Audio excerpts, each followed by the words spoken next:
सहरी में एक गलती कभी मत करें वरना आपका रोज़ा नहीं होगा। ये गलती 60 से 70% लोग करते हैं और उनका रोज़ा नहीं होता। ये लोग क़यामत के दिन अल्लाह के बारगाह में जाएंगे और कहेंगे या अल्लाह हमारा रोज़ा था, और अल्लाह कहेगा नहीं तुम्हारा रोज़ा नहीं था, क्योंकि वो ये गलती करते हैं। वीडियो को पूरा देखना है और शेयर भी करना है। खुदा की कसम, अगर आपके एक शेयर से किसी एक बंदे का भी रोज़ा बच गया तो ये आपके और मेरे बख्शीश के लिए काफ़ी होगा।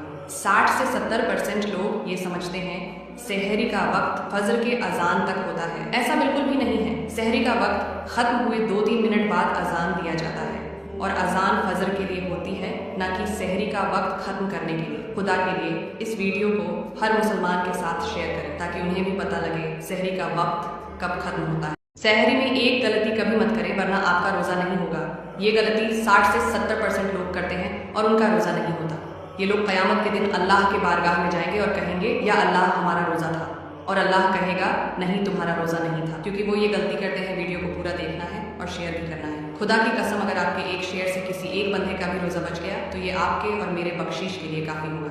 60 से 70% लोग ये समझते हैं सहरी का वक्त फजर के अजान तक होता है। ऐसा बिल्कुल भी नहीं है। सहरी का वक्त खत्म हुए 2-3 मिनट बाद अजान दिया जाता है, और अजान फजर के लिए होती है, ना कि सहरी का वक्त खत्म करने के लिए। खुदा के लिए इस वीडियो को हर मुसलमान के साथ शेयर करें ताकि उन्हें भी पता लगे सहरी का वक्त कब खत्म होता है।